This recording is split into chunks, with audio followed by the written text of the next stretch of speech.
الحمد لله رب العالمين والعاقبة للمتقين ولا عدوان إلا على الظالمين والصلاة والسلام على رسوله الكريم وإمام الموحدين وعلى آله وصحبه ومن تبعهم بإحسان إلى يوم الدين أما بعد السلام عليكم ورحمة الله وبركاته. برادران و خواهران موحدم، بارک الله فیکم. باذن الله سبحانه و تعالی این حلقه 37 از آموزش شرح و توضیحات شکننده اسلام است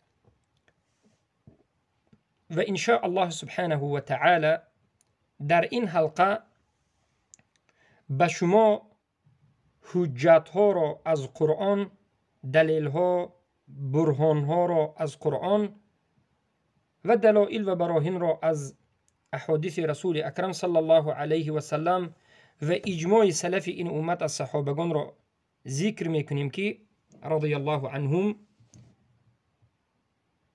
کسی که سحر را انجام میدهد ساحر هست، کافر است و این تکفیر را الله، رسول الله و صحابگان کردند. اولا نظر بکنید به سوره بقره آیت 102.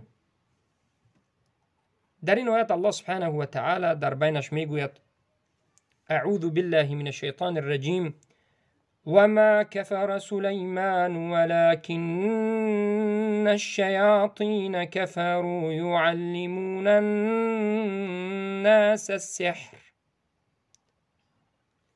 سلیمان علیه السلام کفر نورزیدند. سلیمان علیه السلام کافر نشدند. برای چی الله این سخن را گفت؟ برای اینکه بعضی ها فکر کردند که انا همین سحر را سلیمان علیه السلام تعلیم دادند. البته این عقیده باطل است. این عقیده کفر است. طعنه به رسول الله است. سلیمان علیه السلام یکی از رسول الله بودند. فرزندی پیامبر، پدرشون هم پیامبر، داوود. سلیمان فرزندی پیامبر، خودشون هم پیامبر. چقدر یک انسانی بزرگ را مردم طعنه زدند، گفتند که انا همین سلیمان علیه السلام سحر را تعلیم داده. الله این کار میکند؟ نه، سلیمان علیه السلام سحر را تعلیم نداده. سلیمان کافر نشد به این معنا که سلیمان سحر را تعلیم نداد، بلکه شیطان ها کافر شدند. بلکه شیطان ها بودند که کافر شدند. به خاطر چی؟ یعلمون الناس السحر، به مردم سحر را تعلیم میدادند. از این آیت ما حجت میگیریم که ساحر کافر است. وجه الدلاله چیست؟ استدلال وجه الدلاله موضعش این است که ولکن الشیاطین کفروا، ولیکن شیطان ها کافر شدند. یعلمون الناس السحر، وقتی که به انسان ها سحر را تعلیم دادند. یعنی شیطان کافر بود. پیش از تعلیم دادن سحر هم شیطان ها کافر بود، لیکن وقتی که به مردم سحر را تعلیم دادند کفرشان به بالای کفرشان اضافه شد، کفر دیگری به بالای کفرشان زیاده شد. علما در تفسیر این ذکر میکنند، میگویند که فاثبت سبحانه و تعالی كفر الشياطين لتعليم الناس السحر وأن سليمان عليه السلام مبرأ من هذا الوصف الكفري وهو السحر الذي يترتب عليه كفر فاعله. الله سبحانه و تعالی در این آیت ثابت کرد کفر شیطان ها را برای اینکه به مردم سحر را تعلیم میدادند و البته سلیمان علیه السلام بری هست، پاک است از این وصف کفری، یعنی سحر را تعلیم دادن. حضرت پاک است. حضرت بارک الله فیکم سلیمان علیه السلام به هیچ کسی تعلیم سحر ندادند و نکردند. پس این آیت آشکار و واضح دلالت می کند که کسایی که ساحر هستند یا سحر را می آموزند یا سحر را می آموزانند کافر هستند، مشرک هستند. برای اون که الله گفت ولکن الشیاطین کفروا یعلمون الناس السحر. حجت واضحه که شما هیچگاه فراموش نکنید برای تکفیر ساحر، برای کافر بودن ساحر.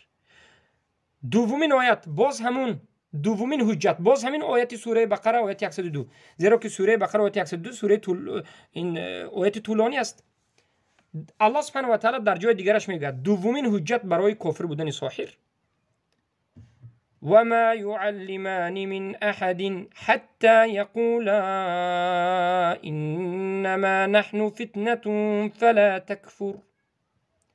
این شاهد است از نص آیت و این نص آیت آشکار و واضح در کفری هر کسی که تعلیم میگیرد سحر را بیان میکند، هم کفر تعلیم دهنده و هم کفر تعلیم گیرنده را.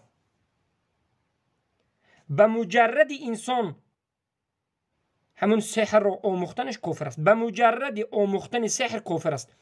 نفهمیدم بگوید، فهمیدم بگوید، هر چیزی میگوید، به مجرد آموختن سحر کفر است. اگرچه دعوا بکند که من سحر را تعلیم گرفتم اما شرک نکردم اما کفر نکردم بگوید، هم وقتی که سحر را تعلیم گرفت کافر شد. به همین حجتی سوره بقره آیه 102 الله سبحانه و تعالی در اینجا میگه که و ما یعلمانی، یعنی همون دو ملائکه هاروت و ماروت به هیچ کسی سحر را تعلیم نمیدادند مگر هم این که پیش از تعلیم دادن میگفتند که ای انسان تو میخواهی که سحر را تعلیم بگیری، بدون که این سحر فتنه است، بدون که وقتی که سحر تعلیم میگیری در حالت تعلیم گرفتنت کافر میشی، کافر نشو، به فتنه واقع نشو. گفته اول میگفتند، بعد از اینم تعلیم میگرفت کافر میشد. یعنی در اینجا الله سبحانه و تعالی گفته است که آموختن سحر فتنه هست، یعنی کفر است. فتنه این کفر شرک، آموختن سحر این کفر است. زیرا که ملائکه میگفتند که کافر نشو، یعنی نه آموز سحر و کافر نشو. اگر نه آموزد مسلمان میشد، آموزد کافر میشد. حجت سوم برای کافر بودن ساحر الله سبحانه و تعالی میگه در همین آیت که ولقد علموا لمن اشتراه ما له فی الاخره من خلاق. به تحقیق دانستند کسایی که به سحر دست میزنند در آخرت هیچ نصیبی ندارند. ساحرها در روز قیامت، در روز آخرت هیچ نصیب، هیچ حظ، فایده، نصیب، کمک کننده هیچ چیزی ندارند، بلکه خالدن ابدا دائما در آتش جهنم هستند. و این آیت دلالت میکند که ما له فی الاخره من خلاق، این تکفیر است. ببینید الله تکفیر کرد چگونه؟ گفت که ما له فی الاخره من خلاق، هر کسی که سحر میکند در آخرت هیچ نصیبی ندارد، هیچ ذره خیر نصیبی ندارد. پس این کافر است، کافر شد. یگانه کافر در روز آخرت نصیبی ندارد. این سومین حجت برای تکفیر ساحر که خود الله تکفیر کرده. الله در آیت اول، در اول آیت گفت ولکن الشیاطین کفروا یعلمون الناس السحر. شیطان ها کافر شدند که تعلیم دادن سحر رو. بعد از این گفت ملائکه ها هاروت و ماروت میگفتند که نه آموزید سحر را که به فتنه گرفتار میشوید، کافر نشوید میگفتند. ببینید خود الله آموزندگان سحر را تکفیر کرده است. اما هستند به نام مسلمان هایی که امروز به این آیات ها ضدیت میکنند. وقتی که ساحر را کافر میگویی به تو ضدیت میکنند و تو را تکفیر میگن. طعنه اینها به الله میرود. به دین الله اینها تسلیم نشدند، به دین الله راضی نشدند. در سوره طه آیت 29 یا که بگیم 29 الله سبحانه و تعالی می فرماید ولا يفلح الساحر حيث أتى. انا همین ساحر، خواه مرد باشد، خواه زن، خواه کمپیر، خواه پیر، به کجای نرود نجات نمییابد، در این دنیا هم در آخرت هم. این تکفیر است، تکفیر الله سبحانه و تعالی مباشر ساحر را. الله سبحانه و تعالی نگفت که جهلش عذر است، گفت هر ساحر کجای نباشد و کجای نرود نجات نمییابد. این آیت تکفیر است، زیرا که یگانه کسی که نجات نمییابد این کافر است. کافر یگانه کسی که نجات نمییابد. مسلمان آخر الامر نجات مییابد. پس الله سبحانه و تعالی تکفیر کرد و این حجت گرفتن علما است. سوره یونس آیت 77 الله سبحانه و تعالی میگوید اسحر هذا ولا يفلح الساحرون. آیا این سحر است؟ هرگز یا که هیچگاه نجات نمییابند ساحرها به صیغه جمع. در آیت گذشته سوره طه آیت 29 گفته بودیم که این به یک ساحر تعلق دارد. یک انسان ساحر در کجای نباشد نجات نمیاد کافر است. در اینجا الله جمع کرده بود همه ساحرها کافر است گفت. و این دو آیت یک رد قوی هست.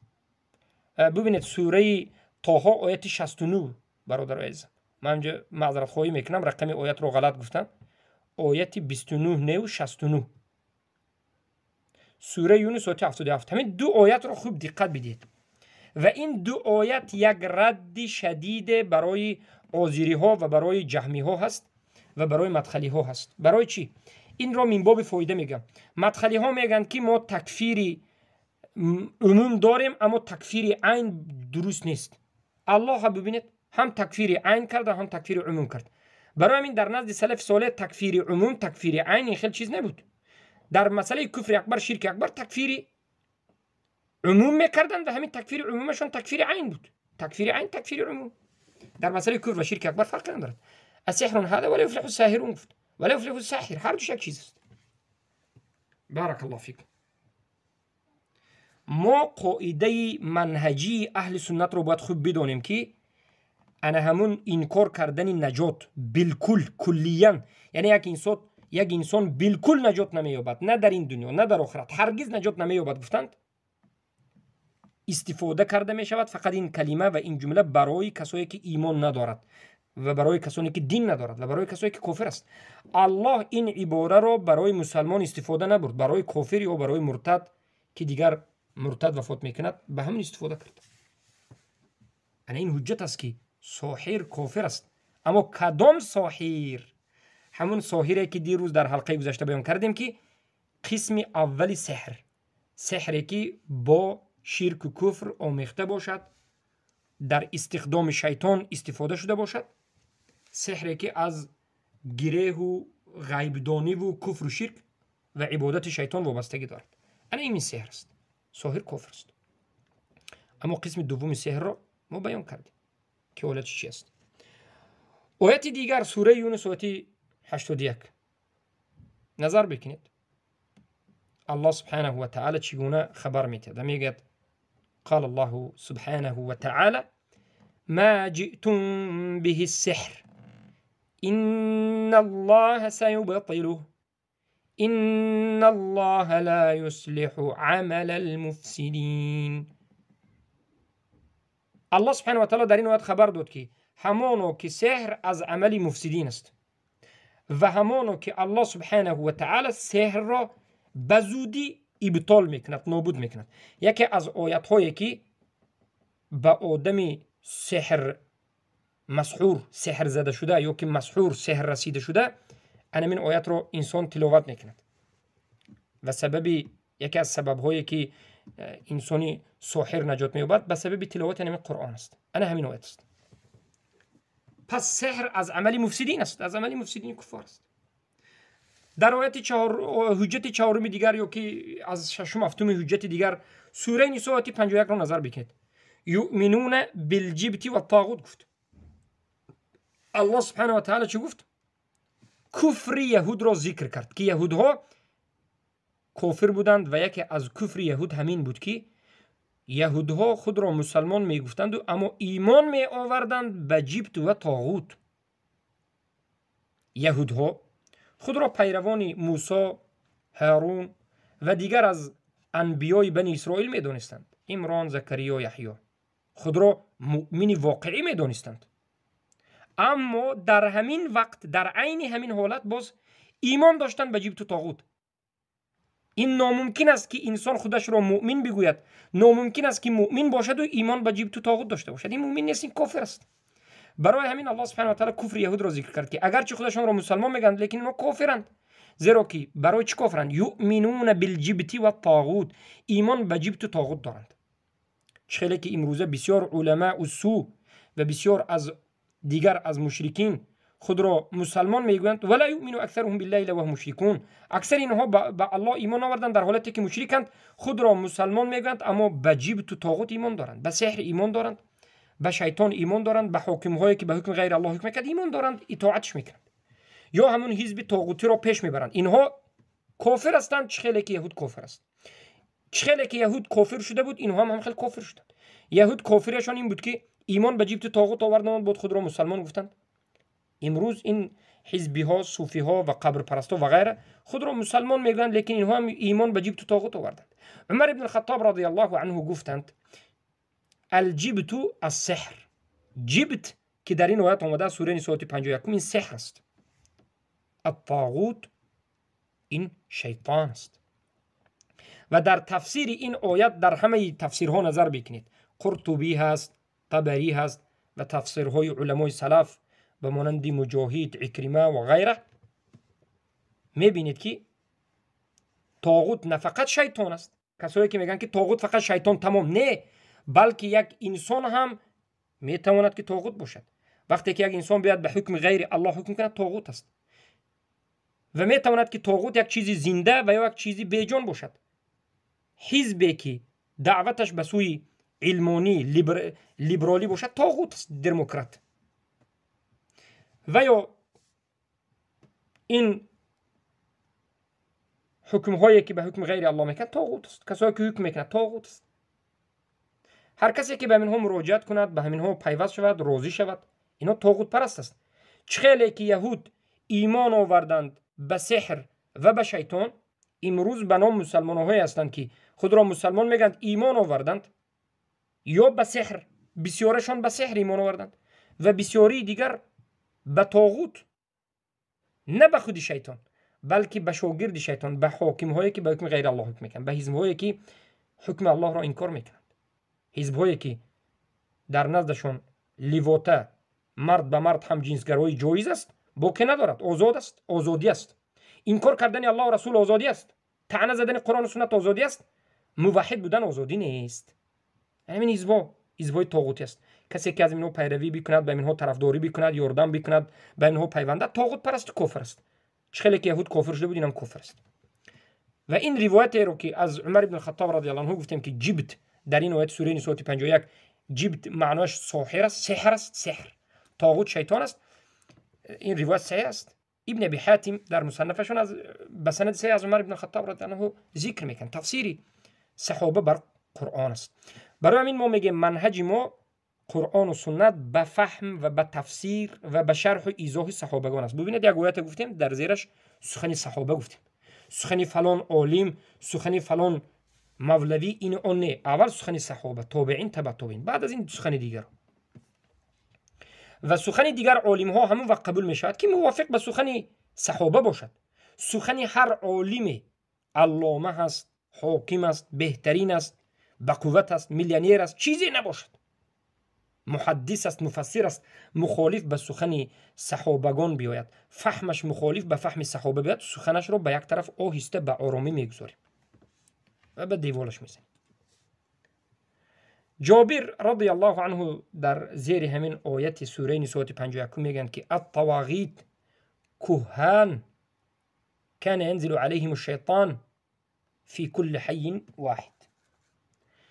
انا من طاغوت گفته در اینجا اینچنین کوهان را گفته میشد، یعنی جادوگرها را گفته میشد. همون جادوگرهایی که به اونها شیطان نازل میشد، یعنی جادوگرهایی که به شیطان و جن کافرها همکاری میکنند. بله درست است. ساحرها که دعوای علم غیب میکنند یکی از رؤسای طاغوت هستند. الله المستعان. این آیت هم دلالت میکند که سحر کفر اکبر است. سحر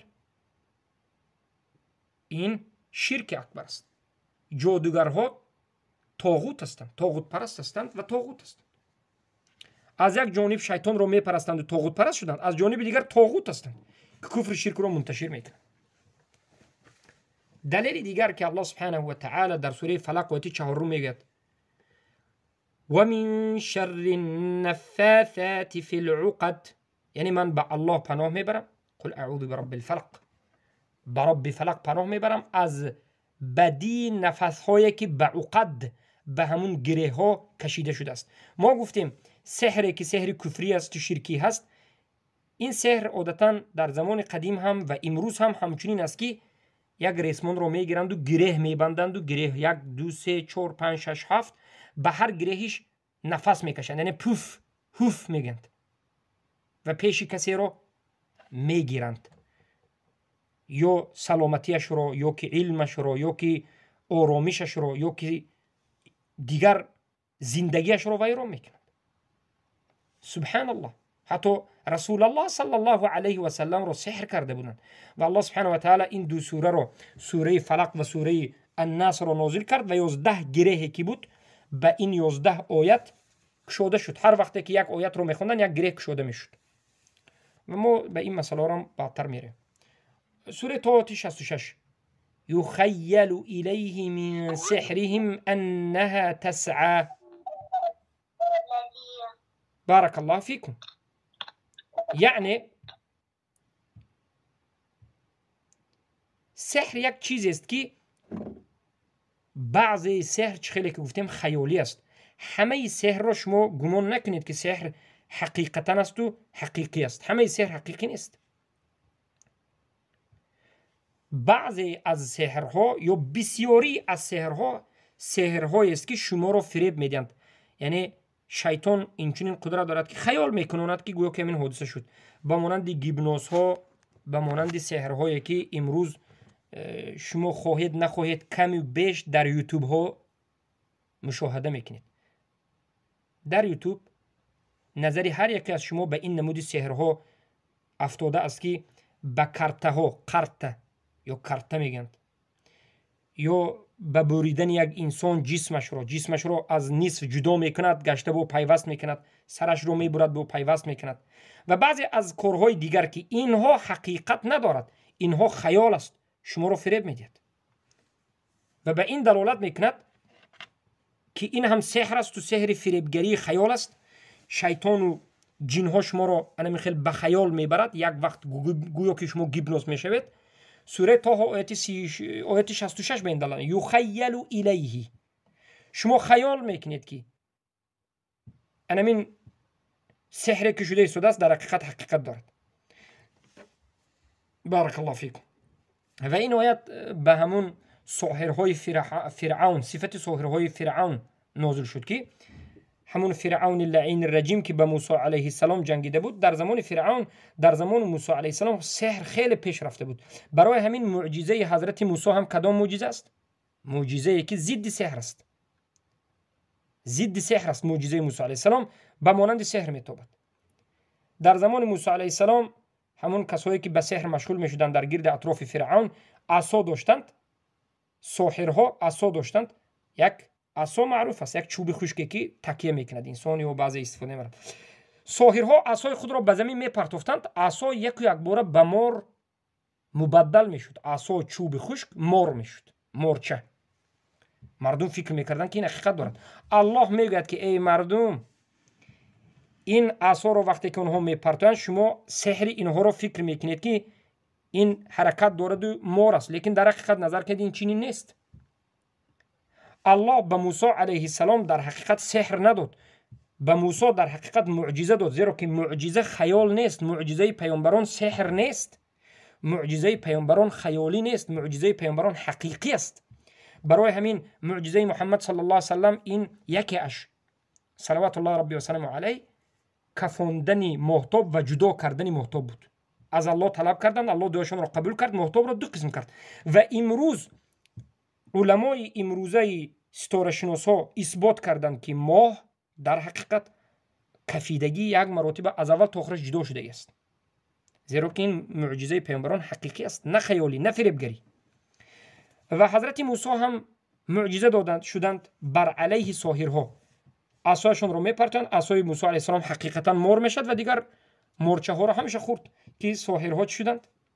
ساحرها سجده کردند و ایمان آوردند. سوره اعراف آیه 116 رو نظر بکنید. الله سبحانه و تعالی درباره سحر خیالی صحبت میکند و میگه سحروا اعین الناس، سحر کردند چشمهای مردم را. یعنی در حقیقت همون کاری که میکنند انجام میدهند، همون چیز انجام نشده ایستاده است، اما چشم شما را سحر کردند. بسیاری سحرهایی که امروز انجام داده می شود در کانال های یوتیوب میبینید، در غرب و در شرق و در دیگر جاها برنامه های سحری دارد. این سحر چشم است. فریب چشم شما را سحر میکند یک وقتی معین و شما یک چیزی رو میبینید که در حقیقت وجود ندارد. الله سبحانه و تعالی از همون ساحرهایی که در گرد و اطراف فرعون بودن خبر میدهد و بیان میکند که همینها اقرار کردند که سحر از کفر است. همون ساحرهایی که در گرد و اطراف فرعون بودند، سحره، ساحرهایی که کارگر فرعون بودند، بعد از معجزه موسی علیه السلام رو دیدند، اقرار کردند که همین کارشون کفر است، اقرار کردند که این کارشون شرک است، توبه کردند. سوره طه آیه 73 رو نظر بکنید. الله سبحانه و تعالی ذکر میکرد إنا آمنا بربنا ليغفر لنا خطايانا وما أكرهتنا عليه من السحر. همانو که این سخنی ساحرها است، الله نقل کرد. همانو که ایمان آوردیم بر ربمون تا که ما را ببخشد، خطاگی های ما را ببخشد و همه اون کارهایی که از سحر انجام دادیم و به سبب اینکه فرعون تو ما رو مجبور کرد انجام دادیم، الله ما رو ببخشد. یعنی ساحرها توبه کردن از چی؟ از سحر. برای چی؟ برای که این سحر رو میدونستن که کفر است و شرک است. برادرم و خواهر موحدم، این تقریبا 10 آیت بود، کم یا زیاد 10 آیت، همه اش دلالت کننده بر این که ساحر کافر است، سحر کفر است و سحر شرک است، سحر فساد است و سحر بلای عظیم فتنه بزرگ است. بعد از این شک نداشته باش که ساحر کافر است. ساحر باید توبه بکند و به سوی الله بازگردد. ساحر هیچ خوبی ندارد. بودنش این سبب نازل شوی غضب الله به همون منطقه است. بودنش سبب جدا شدن و ویران شدن هزارها خانواده است. بودن ساحر سببی به وجود آمدن زنا و فحش و دیگر فاحشگی است، زیرا که می ساحرها زنا را منتشر میکنند در خانهشان و این و آن، والعیاذ بالله. حالا ما به شما ادله را از سنت رسول اکرم صلی الله علیه و سلم به کفر ساحر ذکر میکنیم. آیات ها را ذکر کردیم، دلیل ها را ذکر میکنیم.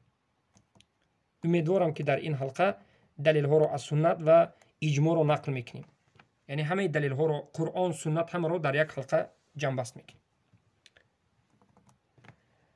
عن ابي هريره رضي الله عنه عن النبي صلى الله عليه وسلم قال، از ابو هریره رضی الله عنه روایت است که گفتند که از پیامبر صلی الله علیه و سلم روایت میکنند و گفتند که پیامبر صلی الله علیه و سلم گفتند من اتى عرافا او کاهنا فصدقه بما يقول فقد كفر بما انزل على محمد صلی الله علیه و سلم.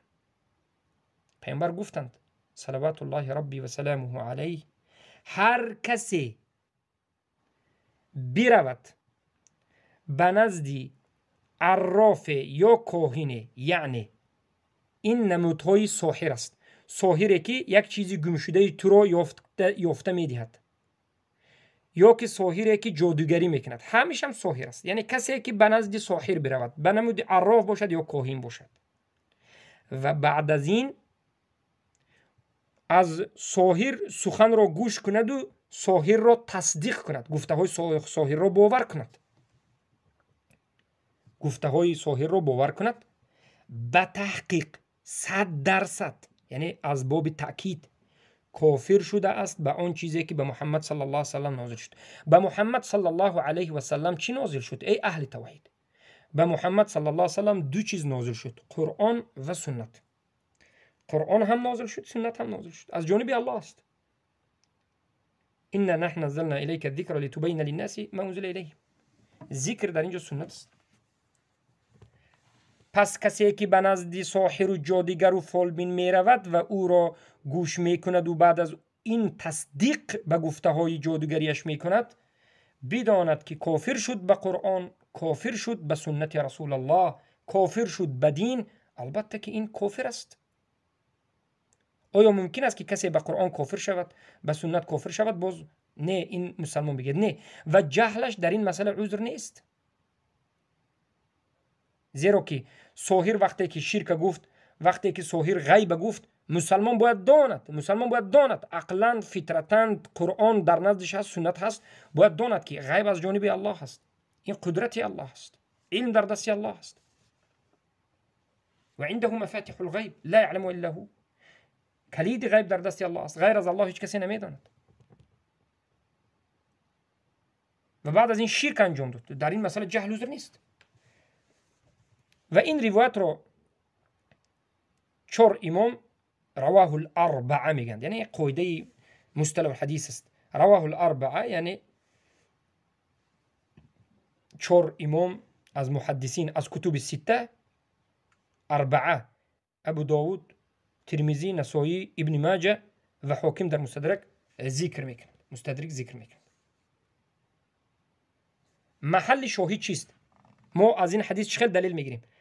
ببینید در این حدیث گفته ایستاده اند که رسول الله هر کسی که به نزد ساحر رود کافر است. پس خود ساحر صدها مراتب سخت‌تر کافر است. مقصد رو فهمیدید؟ اگر به نزد ساحر رفته سخن ساحر درست گویی کافر شوی، پس ساحر سخن خودش را درست گفته ایستاده است. ساحر تو را به همین سخنش دعوت کرده است. کافر بودن ساحر صدها برابر با سخت‌تر است، شکی نیست. برای من علما در زیر این حدیث گفتند که و هذا الحكم فی من یأتی السحرة والكهنة فکیف بالساحر نفسه. این حکمی که در این حدیث حکم تکفیر آمد، این در حق ساحر هاست، جادوگر هاست.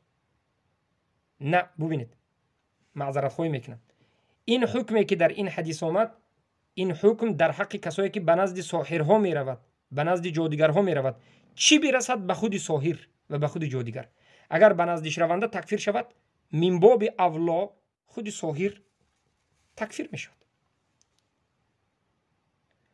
و این روایت از عبدالله بن مسعود هم خیلی که ابی یعلا عن عبدالله بن مسعود روایت میکنند، موقوف ذکر است، مرفوع نیست و موقوف است. این حدیث آشکار است، واضح است، نص ظاهر، قطعی الدلاله، قطعی الثبوت بیان میکند که ساحر و کسایی که به نزد ساحر رفته او را تصدیق میکنند کافرند. از این واضح تر با چی میخواین؟ حجت دیگر از حدیث عن جندب ابن كعب الغامدي رضي الله عنه قال قال رسول الله صلى الله عليه وسلم حد الساحر ضربة بالسيف رواه الترمذي. جندب ابن كعب الغامدي روایت میکنند که رسول الله صلی الله علیه و سلم گفتند که حد جزای ساحر از نظر قرآن و سنت یک ضربه زدن به گردنش با شمشیر است. این چی را میفهماند؟ این همین را میفهماند که ببینید در شریعت انسان مسلمان را کشتن حرام است بجز در حالت قصاص یا در حالت بغی کردن، سرکشی کردن. در دیگر حالت یک مسلمان را به قتل رسانیدن کفر است. یعنی کفر است به این معنی که خیلی گناهی وزنین است. پیامبر صلی الله علیه و سلم دشنام دادن مسلمان را کفر گفتن. چی گفتن؟ کشتنش. کشتن مسلمان حرام است. اما پیامبر صلی الله علیه و سلم گفتن حد ساحر ضربه زدن به یک شمشیر به گردنش. این به معنی این است که ساحر کافر است. ساحر کافر است. برای همین علما گفتند که اگر پیش از به دستی یک امیر، یک لشکری مسلمان ها، پیش از به دست لشکری مسلمان و حکومتی مسلمانی غلطیدنی یک ساحر توبه کند، پیش از به دست غلطیدن توبه کند، توبهش قبول است. اما بعد از به دست غلطیدن توبه کند، توبهش در نزد ما قبول نیست. شاید در نزد الله قبول است. الله خودش توبه قبول میکند. در روز قیامت توبهش حقیقی بود نبود، لیکن در این دنیا حکمش قتل است. این روایت امام ترمذی است. و غیر از امام ترمذی دیگر از محدثین هم به طرق‌های مختلف از اسماعیل ابن مسلم عن الحسن عن جندب روایت کردند، اگرچه دیگر سندها ضعیف است و امام بخاری هم دیگر سندها را ضعیف کردند به خاطر اسماعیل ابن مسلم را گفتند که این ضعیف است. بارک الله فیکم. این است یکی از دومین حجت از سنت رسول اکرم صلی الله علیه و سلم به کفر و کافر بودن سحر و ساحر. حجت سوم از سنت رسول الله صلی الله علیه و سلم این حدیث است که امام نسائی و غیرشون روایت میکنند از ابی هریره رضی الله عنه قال قال رسول الله صلی الله علیه و سلم من عقد عقدة ثم نفث فيها فقد سحر ومن سحر فقد اشرك ومن تعلق شيئا وكل الیه. هر کسی که یک گره را ببندد، من عقد کند، ببندد عقدة گره را، ثم نفث و بعد از این به همون گره نفس کشد، یعنی پوف بگوید. یگون پوف بگوید به این معنی که یگون چیزی بدیه رو بگوید و به همون اندازت پوف بگوید، به تحقیق سحر کرد. یعنی گره رو به نیت بدی به خاطر شکست خوردن کسی ببندد، سحر کرد. و کسی که سحر کرد فقط اشرک. پیامبر گفتند و من سحر، کسی که سحر کرد به تحقیق شرک رو انجام داد. و من یعنی هر کسی که سحر فقط اشرک، سحر رو انجام داد به تحقیق شرک رو انجام داد، یعنی مشرک شد. و پیامبر در دوامش گفتند هر کسی که خود را به چیزی معلق بکند، الله همون انسان را به همون چیز وا میگذارد. به این معنا که اگر یک انسان خودش را، علاجش را، پیشروی کارش را به سحر تکیه کناند، بگوید که همین سحر است که کاری مرا پیش میبرد، بگوید الله این انسان را ترک میکند، به سحر میگذارد. تومور مرا حفظ میکند، بگوید الله همین انسان را به تومور میاندازد. تقی خر مرا حفظ میکند، به تقی خر میپرتد، آخرش خارو زار میشد. بارک الله فیکم. و حجت دیگر از عبدالله بن مسعود است که رضی الله عنه قال سمعت رسول الله صلی الله علیه و سلم یقول ان الرقى والتمائم والتوالة شرك. همانا که رقا، تمائم یعنی همون تومورها و تیوله چیزهایی که آویزان کرده میشه شرک است. رقا در اینجا رقیه شرعی، رقیه که قرآن و سنت کرده می شود نه، در اینجا رقا همون رقیه که در درونش کفر و شرک و تلیسم و جادوگری وجود دارد، سحر است. و این چنین تیوله، التیوله نوع از سحر است، یک نمود از سحر را تیوله میگند. این روایت هم صحیح است، روایت احمد و ابو داود است. از این حجت چرا فهمیده میشد؟ از حجت پیشتره و از حجت این دوم فهمیده میشد که سحر شرک است و سحر کفر است. و من سحر فقط کفر گفتن در جای دیگر.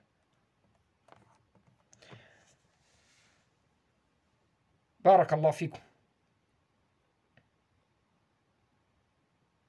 پس حجت دیگر این است که از عبدالله بن عباس روایت است که قال رضی الله عنه قال رسول الله صلی الله علیه وسلم من اقتبس شعبه یعنی علما من النجوم فقد اقتبس شعبه من السحر زاد ما زاد. هر کسی که اقتباس کند قسمی از علم نجوم را، یعنی علم نجوم را بیاموزد و به همون علم نجوم فایده و ضرر و غیره داخل بشود، به تحقیق به یکی از شاخه های سحر داخل شده است. چقدر که از علم نجوم زیاد بکند همون قدر از علم سحرش زیاد میشد. پس آموختنش جایز نیست. آموختن علم سحر درست نیست. بارك الله فيكم. وعن ابي هريره رضي الله عنه روايه ان رسول الله صلى الله عليه وسلم قال اجتنبوا 7 الموبقات. قالوا يا رسول الله وما هن؟ قال الشرك بالله والسحر وقتل النفس التي حرم الله الا بالحق واكل الربا واكل مال اليتيم وتولي يوم الزحف وقذف المحسنات الغافلات المؤمنات. حدیث متفق علیه است. پیامبر صلی الله علیه و سلم به درستی که میگند اجتناب کنید، خودداری کنید از 7 چیزی که موبقات است، مهلکات است، انسان ها را هلاک میکند، نابود میکند. صحابگان گفتند که یا رسول الله این 7 چیزی که ما را یا همه انسان ها را هلاک میکند چی است؟ پیامبر گفتند اولین چیزی که شما را هلاک میکند ای مردم این شرک آوردن به الله است. ای مسلمان ها، اولین چیزی که شما را هلاک میکند، این دنیا و آخرت شما را زیان کشیده و ضرر آورده و نابود میکند، این شرک به الله است. تکیه به غیر الله، مراجعت به حکم غیر الله، اطاعت غیر الله، عبادت غیر الله، طلب شفا از غیر الله. سبحان الله. جلب المنفعه و دفع المضره از غیر الله، قبر پرستی و غیره، همیشه نمین است، شرک است. کسانی که امروز مشرک هستند اینها مهلک هستند، هلاک شدگان هستند. و دومین چیزی که از این 7 چیز انسان ها را هلاک میکند این سحر است. ببینید بعد از شرک بزرگترینش سحر، از همین 7. بعد از سحر دیگر چیزها 5 چیزی دیگر آمد. کشتن نفسی که الله حرام کرده است مگر به حق، خوردن ربا، خوردن مال یتیم، گریختن در روز جنگ و جهاد و طعنه زدن، قذف کردن زنهای مؤمنه ها که پاک دامن است و غافل هستند، همونها رو طعنه زدن. اینها مهلکات است. یکی در این ترتیب اول شرک است، دوم سحر است. سحر یکی از مهلکاتی است که کفر اکبر است. اما باقی ماندیش رو ببینید، باقی ماندیش کفر اکبر نیست بلکه گناه کبیره است. از همین جهت این مهلکات است. سحر این مهلکات است. کسی که به سحر چنگ میزند، ساحر میشود، هلاک مییابد، هلاک شده است، در این دنیا و آخرت نجات نمییابد، کافر است، بجز اینکه توبه بکند و به سوی الله بازگردد. یا کسی که این چنین به نزد ساحر میرود، هلاک شده است. دلیل دیگر همین است که ولما سأل معاوية بن الحكم السلمي النبي صلى الله عليه وسلم عن أناس يأتون الكهان فقال فلا تأتيهم. معاوية بن الحكم السلمی پیامبر صلی الله علیه و سلم را سوال میکند از همون انسان‌هایی که به نزد کوهان میروند. پیامبر گفتند که نروید، به نزد کوهان نروید. در امر پیامبر دلالت، نهی پیامبر دلالت به وجود میکرد، یعنی انسان نباید رود. کسی که میرود البته که این کفر است. روایت ما مسلم است. از مادر من عایشه رضی الله عنها روایت است که نبی صلی الله علیه و سلم قال عن الكهان لیسوا بشیء. حدیث متفق علیه است. کوهان، ساحرها، جادوگرها گفتند که اینها هیچ چیزی نیستند، یعنی این کافر هستند، دروغگوی کافر هستند. اینها زیاده به شما زیاده از یا که بگیم زیاده از 15 تقریبا 20 حجت برای این که سحر کفر است، شرک است و ساحر کافر است و مشرک است ذکر کردیم. حالا مختصرا اجماع را ذکر میکنیم. اجماع سلف صالح بر این که ساحر کافر است. اجمع الصحابه رضی الله عنهم على کفر الساحر و قتله. همه صحابگان اجماع نمودند بر کفر ساحر، کافر بودن ساحر و قتلش. و به این دلالت میکنه سخن امیر المؤمنین عمر بن الخطاب رضی الله عنه، چخیلی که ما پیشتر ذکر کردیم از مصنف ابن ابی شیبه، ابن حبان والله اعلم، بقتل كل ساحر وساحره ولم يخالفه احد من الصحابه فصار اجماعا. میگن علما حضرت عمر بن الخطاب در بین صحابان گفتند که هر یک ساحر و ساحره کافر است، مرتد است، کشته شود. همه صحابه شنیدن، همه اقرار کردن، یگان کسی اختلاف نکرد و این اجماع شد. پس به اجماع این ساحر کافر است. اگرچه ساحر نماز خواند، اگرچه ساحر حج رود، اگرچه ساحر صدقه بدهد، اگرچه ساحر حافظ قرآن باشد، اگرچه ساحر نمود ظاهرش اگر زن باشد حجاب و نقاب دارد، ریش دارد و جلدکه های ملاگی دارد، اگرچه به نام ملا هست، وقتی که سحر را کرد این کافر است، این مشرک است و جهلش عذر نیست. والله اعلم بالصواب. با همین دلیل ها را از قرآن و از سنت و از اجماع بیان کردیم و در حلقه آینده ان شاء الله سوره بقره و آیه 102 را کمی شرح میدهیم و درباره هاروت و ماروت و غیره صحبت خواهیم کرد. السلام علیکم و رحمت الله و برکاته.